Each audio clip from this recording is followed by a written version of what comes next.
Semi పూజను ఎందుకు చేయాలి? అసలు ఎందుకు చేస్తారనేది తెలుసుకుందాం. అలాగే ఈ వీడియోలో సెమీ పూజను క్లుప్తంగా చూపిస్తాను చూడండి.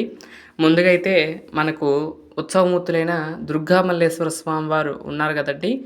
గంగా, దుర్గా, మల్లేశ్వర స్వామివారి యొక్క ఉత్సవమూర్తులను ముందుగా ఈ విధంగా ప్రత్యేకంగా అలంకరించి తిరుచి మీద వేంచేపు చేసుకొని స్వామివార్లను, అమ్మవార్లని ఇద్దరిని కూడా తీసుకొని ఈ విధంగా సెమీ వృక్షం కిందకు తీసుకువెళ్ళటాన్ని ఇక్కడ మీరు చూస్తున్నారు. కాగడ వెలుగుల మధ్య ఆ స్వామివారు, అమ్మవార్లు చక్కగా బయటికి వస్తూ ఆ సెమీ వృక్షం కింద వేంచేసి అక్కడ పూజా కార్యక్రమాలన్నీ అందుకోవటాన్ని ఈ వీడియోలో ఇప్పుడు దాకా చూస్తూ ఉన్నారు. చూడండి, ఆ కాగడ వెలుగుల్లో స్వామివారు ఎంత దగదగా మెరిసిపోతూ ఉన్నారో ఈ విధంగా స్వామివారిని అలంకరించి ఇలా తీసుకురావడం జరిగింది. ఈయన మల్లేశ్వర స్వామివారు, కుడివైపు దుర్గా అమ్మవారు, ఎడంవైపు గంగా అమ్మవారు ముగ్గురుతో ఉత్సవమూర్తి రూపంలో ఇక్కడ మనకి సాక్షాత్కరిస్తూ ఉన్నారు. స్వామివారికి ఇక్కడ కర్పూర దివ్యమంగళ నీరాజనాన్ని ఇస్తున్నాము. ఇక్కడ వేంచేపు చేసి శమీతే పాపం అంటూ సెమీ వృక్ష ప్రార్థన చేస్తూ ఈ యొక్క కార్యక్రమాన్ని అయితే మొదలుపెట్టాము.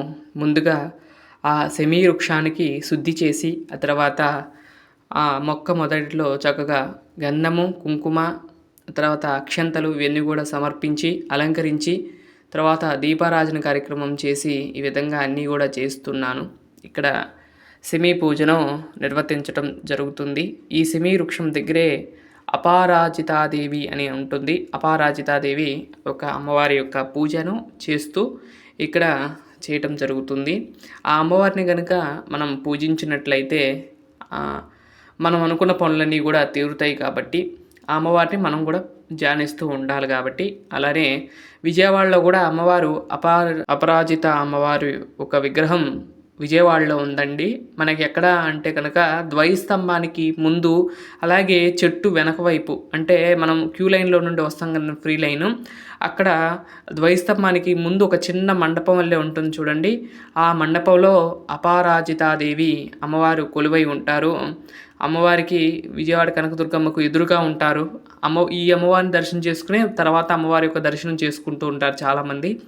ఎందుకు ఈ అమ్మవారిని కనుక ధ్యానించినట్లయితే మనం తొందరగా పనులు అనేది అవుతూ ఉంటాయి. మనం అనుకున్న పనులన్నీ కూడా శీఘ్రం జరగాలి అంటే కనుక అపరాజితాదేవి యొక్క అనుగ్రహం మనందరికీ ఉండాలని చెప్తూ ఉంటారు పెద్దలు. అందుకని అమ్మవారిని పూజిస్తారు ఈరోజు విశేషంగా.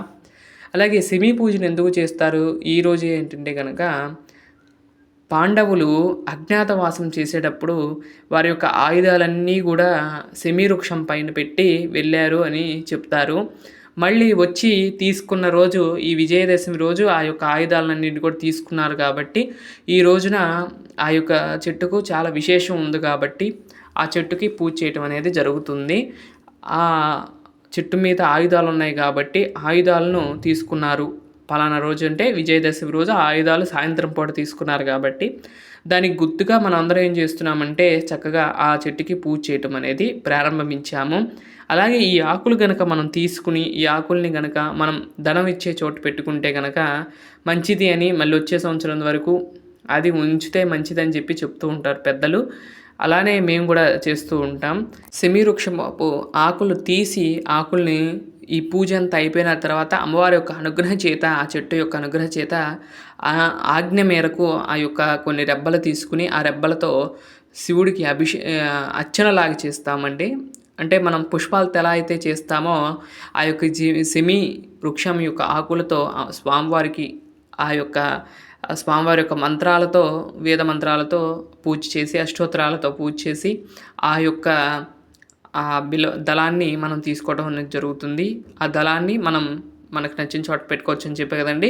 ధనం ఎక్కడైతే వస్తుందో, ధనం ఎక్కడైతే మనం పెట్టుకుంటూ ఉంటామో బీరువాల్లో కానీ ఎక్కడైతే మనం పెట్టుకుంటామో అక్కడ ఈ యొక్క పెడతాం మంచిదండి. అలా చేస్తాము. ఈ విధంగా స్వామివారి పూజ అంతా కూడా అయిపోయినాక సెమీ వృక్షానికి కూడా నివేదన, తర్వాత కుంకుమార్చన ఇవన్నీ కూడా చేసి ఆ యొక్క మంత్రాన్ని చదివి చాలామంది ఏం చేస్తారంటే కనుక మనకి పేపర్లో కోరికలు రాసి కట్టి అది చెట్టు కడుతూ ఉంటారు. అది చాలా తప్పండి. ఇప్పుడు మనం కోరిక రాస్తాం, కడతాం. తర్వాత అది నానిపోయో ఏదో ఒకటి వాటర్‌కి ఇదైపోయి పాడైపోతుంది. అప్పుడు మన కోరిక కూడా అట్లనే కా నీళ్ళలో కలిసిపోయినట్టే కదండీ! అయినా అసలు ఆ పేపర్ అనేది ఇప్పుడు పుట్టింది. అప్పట్లో అసలు పేపర్ అనేది లేదు. అలాంటి కాలంలో ఈ యొక్క పేపరు ఇవన్నీ గూడా లేవు గాబట్టి, మనం గూడా అవి తప్పు అది చేయకూడదని నేను భావిస్తున్నాను. నేనైతే ఎక్కడికి వెళ్ళినా గూడా అలా ఎవరన్నా చేసినా గూడా నేను తప్పని చెప్తానండి. ఎందుకంటే చెట్టుకి మనం తాడేసి కట్టేసేసి, ఆ పేపర్‌ని కట్టి, ఆ పేపర్ వల్ల ఏమన్నా చిన్న అగ్గిపుల్ల ఏమన్నా పడిందనుకోండి, ఆ పేపర్‌లు మొత్తం గూడా చాలా విపరీతంగా కట్టేస్తారు. మొత్తం గూడా ఒకేసారి దగ్ధమైపోతుంది. చాలా చెట్టుకి కూడా చాలా బాధ కలుగుతుంది. మనం చేసే ఒక చిన్న పొరపాటు ఆ చెట్టు యొక్క మనం పూజ కోసం చేస్తున్నాం. అదే పూజ మనకి ఎఫెక్ట్ కాకూడదు. మనకి మంచి జరిగేలాగా ఉండాలి. మనం ఏ పూజ చేసినా గూడా అది మనకు మంచి చేసేటట్టు ఉండాలి గానీ, మనకి చెడు చేసేటట్టు వాళ్ళకు చెడు చేసేటట్లుగా మనం చేయకూడదు. ఇప్పుడు ఆళ్ళని ఇబ్బంది పెట్టకూడదు. ఆ చెట్టుని ఇబ్బంది పెట్టకూడదు. మనం ఇబ్బంది పడకూడదు. అలా చేస్తేనే ఆ పూజ స్వామివారు స్వీకరిస్తారని నేను నమ్ముతూ ఉంటాను కాబట్టి, అలా చేయకండి ఎప్పుడైనా సరే. ఈ విధంగా స్వామివారికి పూజా కార్యక్రమాలన్నీ కూడా నిర్వర్తించడం జరిగింది.